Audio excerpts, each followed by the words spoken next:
What's up, Sneaky Nation? Welcome back to our Jacksonville Jaguars franchise mode. We are here after week 1 with all of the news and stats that happened in the first week of the season. As you can see, we did lose our game. It was really close, so I was really happy and proud of our team for being as close as they were against the Kansas City Chiefs, but we did end up 0-1.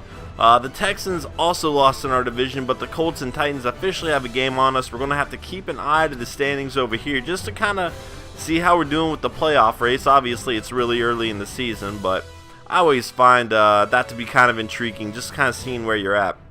Anyway, before we get going with this video, I wanted to give a huge shout out to Sneaky Nation. You guys have been absolutely amazing in supporting this series. The week 1 episode got more likes than I think I have ever gotten on a Madden video before. The one exception might be when the 49ers and Ravens played the Super Bowl in my 49ers franchise, and that got a lot of views and likes, mainly because it ended up happening in real life later.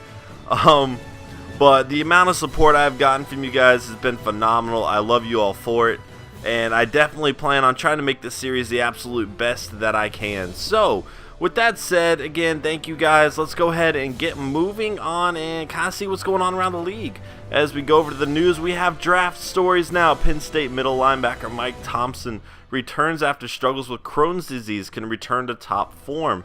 That'll be interesting. Recent transfer and two-sport athlete Israel Stark will start at quarterback for a team he's always rooted for. Doesn't really tell me where he's starting. It could be anything. Miami Bo Brad, did it tell me? Did I just miss it? No, it doesn't tell me what school he's at anyway. Miami free safety Bo Bradley is expected to be unanimous All-American, a playmaking safety that can change the game in an instant. I need safeties. I need defensive players, so this is pretty cool to look at. The year of the shutdown corners. Oh, wait, I skipped it.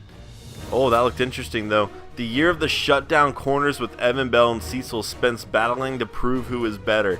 There is a lot of playmaking secondary players right now, and that's what I needed. I need some guys that can prevent the other team from throwing the ball. I need to be able to stop the run too.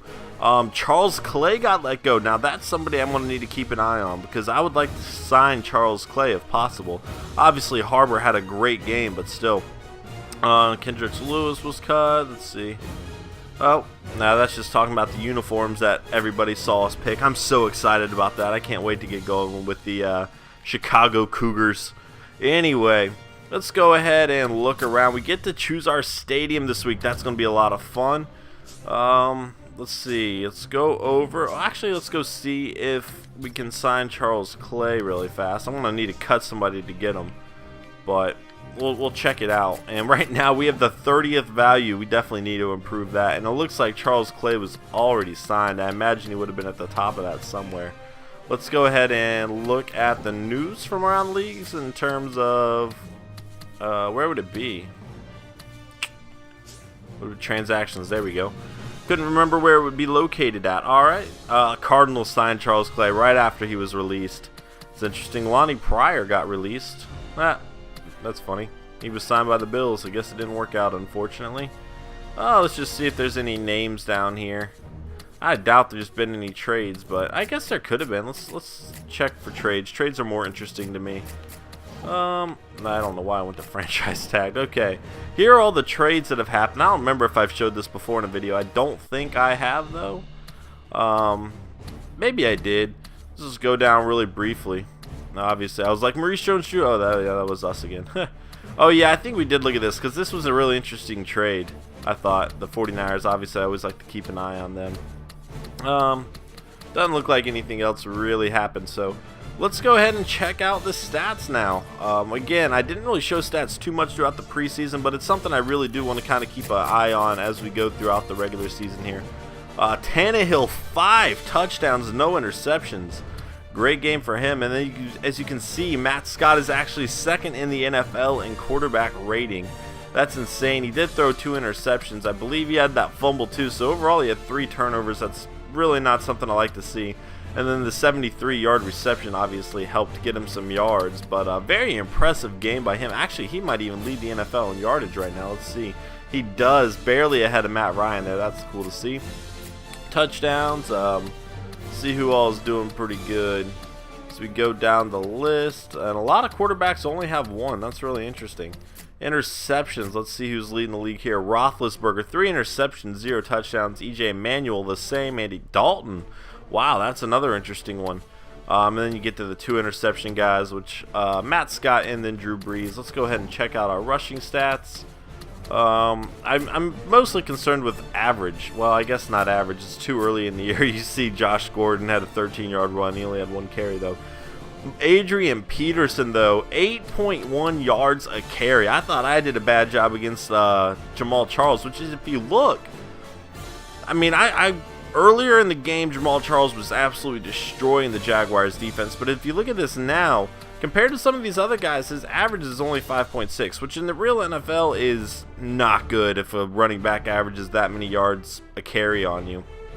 But overall, for what this game is doing, it seems to be not horrible. I mean, it's definitely not good. As you can see, everybody's down here is closer to average. But definitely, I'm okay with it, you know.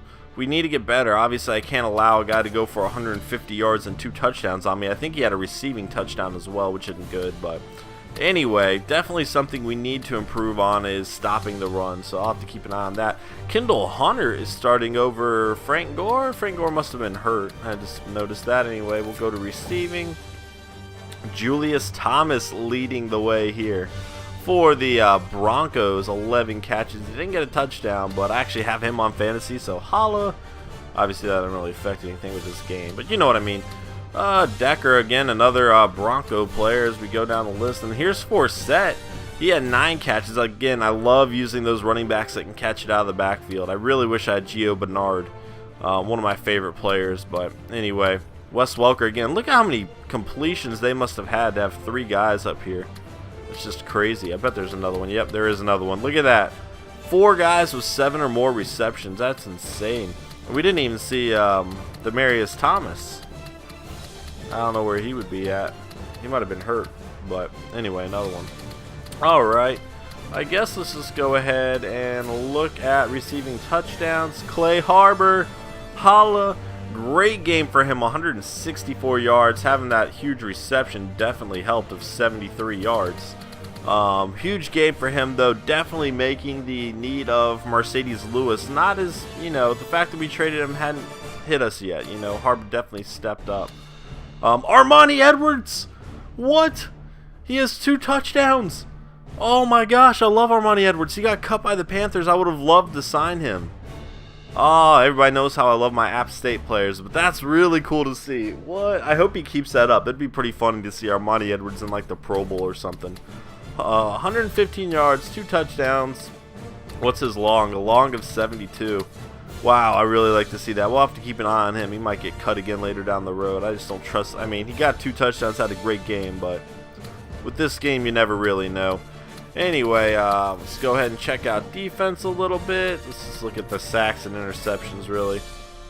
A few players got multiple sacks. 2 players on the Bucks, good for them. Then we have interceptions and Mayo and Werner. The 2 guys getting multiple picks, good for them. Going down the list, seems to be a lot of interceptions in week 1.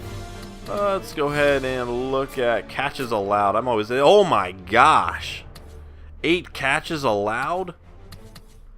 That's a lot, isn't it? And not like an extraordinary amount. I don't feel like that's right. I feel like that's taking the stats wrong. Let's just look at the fumbles forced. I could be wrong. Maybe that's average. I don't know. It seems like a lot to me. 2 fumbles forced. Kerry Williams. Fumbles recovered. Nobody really got more than 1. Touchdowns. Mayo got 2 defensive touchdowns. Wow. There was a lot of defensive touchdowns in week 1. Any safeties? No. Any blocks? No. Alright. Well, that's it for the stats. Is there anything else? I guess the only thing we really need to do is... Oh, I guess we can look at the weekly awards really fast. Jamal Charles, of course. You know, we know he had a great game against us. Over 200 yards. Altogether, Adrian Peterson had a good game for the Vikings. Charles Tillman, and then Harris for the Jets had an interception, which he returned for a touchdown to go with 16 tackles. Man, alright, let's go ahead and fix up our stadium, and then we will get on to week 2 against the Oakland Raiders. I'm extremely excited about this game. I think we might be able to win.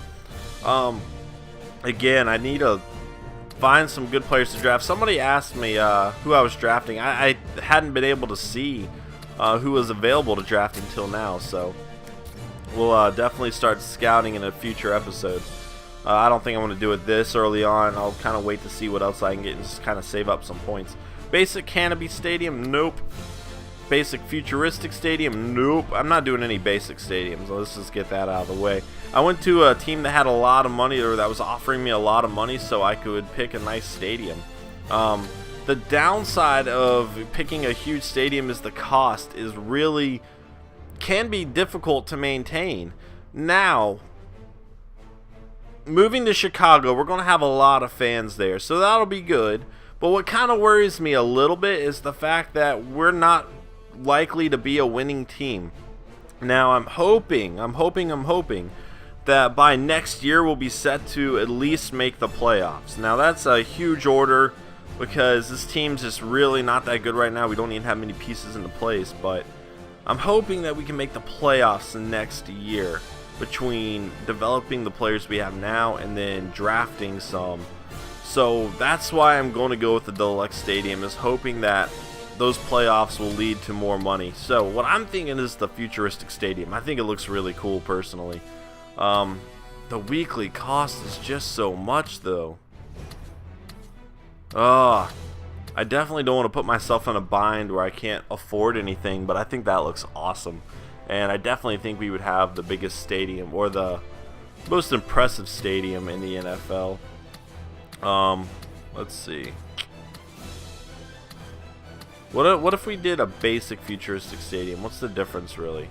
I mean, that's still a ridiculous amount of money. I don't know. But as you can see, market size huge, city personality hardcore. I definitely think we'll be able to attract people to the game, which is the whole purpose, and then by doing that, you know, we'll be making more money. So I'm gonna go with it. It's a risk. Oh, it's a risk, but hopefully I can turn this team into somebody that can a team that can compete by then. And by doing that, I think we'll be all right. As long as we're competing, we should be able to make money. So it's gonna be hard to do. I have the funding to build the stadium, all right. So it's up to me to build this team into a contender now. Not going to be easy, but I think we can do it. Scouting again, I'm just going to kind of wait on that. I don't really think there's anything else I need to get going on right yet. Let's see what they're saying about this. Pretty crazy stadium choice there. What are they going to call it? I guess that was it. Anyway, guys, thank you so much for watching this video. Again, thank you for the amazing amount of support you guys have shown me throughout this series. And I will see you in week 2 as we take on the Oakland Raiders. Later, guys.